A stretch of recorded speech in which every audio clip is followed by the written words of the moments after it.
જય શ્રી સ્વામિનારાયણ. અત્યારે સ્વામિનારાયણ સંપ્રદાયમાં અનેક ફાટાઓ થઈ રહ્યા છે.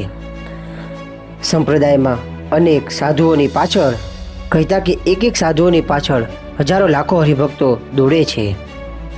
કોઈ કહે છે અમે આ સાધુઓને માનીએ, કોઈ કહે અમે આ સાધુને માનીએ, કોઈ કહે અમે આ આચાર્યને માનીએ, કોઈ કહે અમે આ આચાર્યને માનીએ. તો પછી સ્વામિનારાયણને કોણ માનશે? મહારાજના સમયમાં આવી જ એક ઘટના બની હતી, તે સાંભળીએ અને આપણે જો ખોટા માર્ગે જઈ રહ્યા હોય તો આપણે તેને સુધારીએ. એકવાર મહારાજ ગઢડામાં બિરાજમાન હતા. મહારાજે સત્સંગના પ્રચાર અર્થે 12 સદ્ગુરુઓ નિમ્યા હતા. સાધુઓ પોતપોતાની સદ્ગુરુની આજ્ઞામાં રહી પોતાનો આત્મિક વિકાસ સાધતા હતા. કોઈ વાર બધા જ્યારે સંતો ભેગા મળે ને ત્યારે એકબીજાને પૂછે કે તારા કયા સદ્ગુરુ?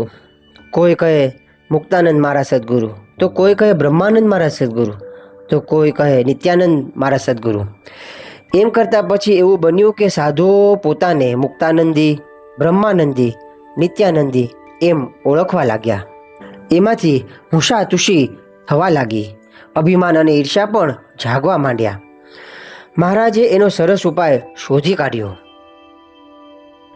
એકવાર સમયામાં બધા જ ત્યાગીઓને બોલાવ્યા. તેઓની સભા થઈ. પછી દરેકને વારાફરતી પૂછવા માંડ્યું, તમે કોના શિષ્ય? તમે કેવા કહેવાઓ? દરેકે પોતપોતાના સદ્ગુરુનું નામ લઈને જવાબ આપ્યો, અમે મુક્તાનંદી, અમે બ્રહ્માનંદી, અમે નિત્યાનંદી વગેરે.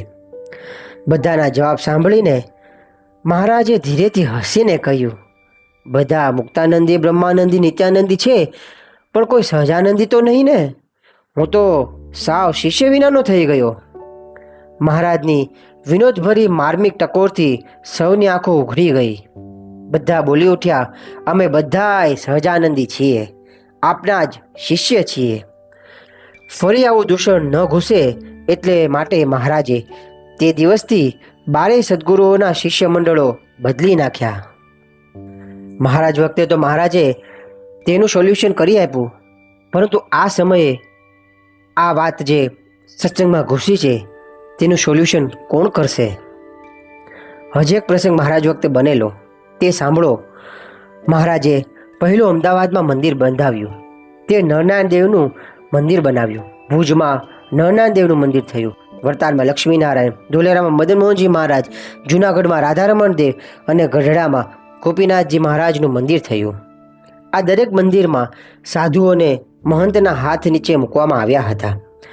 વખત જતાં એ સાધુઓ એકબીજાને નરનારાયણિયા, લક્ષ્મીનારાયણિયા, ગોપીનાથજી મહારાજના એમ કહી બોલાવા લાગ્યા. આ વાત મહારાજના કાને આવતા મહારાજે એક ઉત્સવ પ્રસંગે તમામ ત્યાગી સાધુઓને ભેગા કર્યા અને પછી પૂછ્યું અને કહ્યું, તમારામાં જે નરનારાયણિયા હોય તે અહીં બેસો, અને જે લક્ષ્મીનારાયણિયા હોય તે અહીં બેસો, અને જે ગોપીનાથજી મહારાજ અને વાસુદેવ નારાયણિયા હોય તે અહીં બેસો. મહારાજ બોલ્યા. એ પ્રમાણે બધા ત્યાગી સાધુઓ જુદી જુદી જગ્યાએ બેસી ગયા.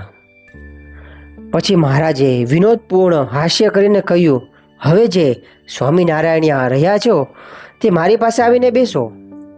ઓચિંતાનો દંડો પડતા ઊંઘ તો જાગી જાય એમ બધા ત્યાગી સાધુઓ ભાનમાં આવી ગયા. બધાએ મહારાજની માફી માગી પક્ષભેદ છોડી દીધો ને કેવળ સ્વામિનારાયણિયા બનીને રહ્યા. વાત બહુ નાની છે, પરંતુ બહુ ઊંડાણવાળી વાત છે. આપણે કોના? આપણે કોઈ સાધુના નહીં, આપણે કોઈ આચાર્યના નહીં. આપણી માટે સ્વામિનારાયણ ભગવાન, તેના સિવાય કોઈ બીજું હોવું જ ન જોઈએ. તમે માનો બધાને, આચાર્યને માનો, સંતોને માનો, પરંતુ કહેવાઓ તો સ્વામિનારાયણના. કારણ કે મોક્ષ કોના હાથમાં છે? તો મોક્ષ માત્ર ને માત્ર સ્વામિનારાયણ ભગવાનના હાથમાં છે. તેમની લખેલી જે સિદ્ધાંત વાતો છે, શિક્ષાપત્રી, વચનામૃત, દેશ વિભાગનો લેખ, જે મુખ્ય ગ્રંથ છે, તેના આધારે જો આપણે વર્તશું, તેને વાંચશું, તે પ્રમાણે રહીશું તો જ આપણું કલ્યાણ થશે.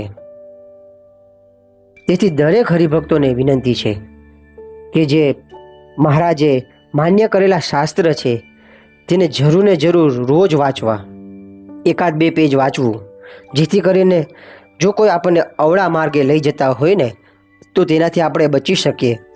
આ વિડીયોમાં જે વાત આવી છે તેનો કોઈ અવળો મિનિંગ ન લેતા, કારણ કે જે પણ સાચા સંતો હોય છે તે માત્ર જીવને ભગવાનમાં જોડવાની જ વાતો કરતા હોય છે.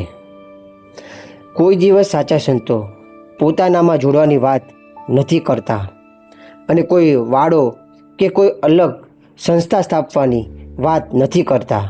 તે માત્ર મૂળ સંપ્રદાયના જે ગ્રંથ છે તેમાં જે વાત લખી છે તે પ્રમાણે જ પોતાના જે માનતા હરિભક્તો હોય છે તેને તે તરફ વાળે છે, નહીં કે કોઈ અલગ વાડો કરીને પોતાનો એક સંપ્રદાય સ્થાપવાની કોશિશ કરે છે. એટલે તમે જે કોઈ સંતોને માનતા હોય તે જો તમને મહારાજની જે મર્યાદા છે, સિદ્ધાંત છે તે પ્રમાણે જો રહેવાનું કહેતા હોય તો તેની વાત સાંભળવી, પરંતુ હેત તો મહારાજમાં જ કરવું. ભગવાન સ્વામિનારાયણ સિવાય કોઈ મોક્ષના દાતા નથી. અને આચાર્ય મહારાજ પણ હર હંમેશ પોતાનામાં ન જોડતા ભગવાન સ્વામિનારાયણમાં કઈ રીતે જોડાવવું, કઈ રીતે તેનો મહિમા વધે તે રીતે જ તેઓ વાતો કરતા હોય છે. તે કદી પણ પોતાની મહાનતા નથી ગાતા એવા આચાર્ય હોય છે અને સંપ્રદાયનું હિત થાય તેવી જ વાત કરતા હોય છે.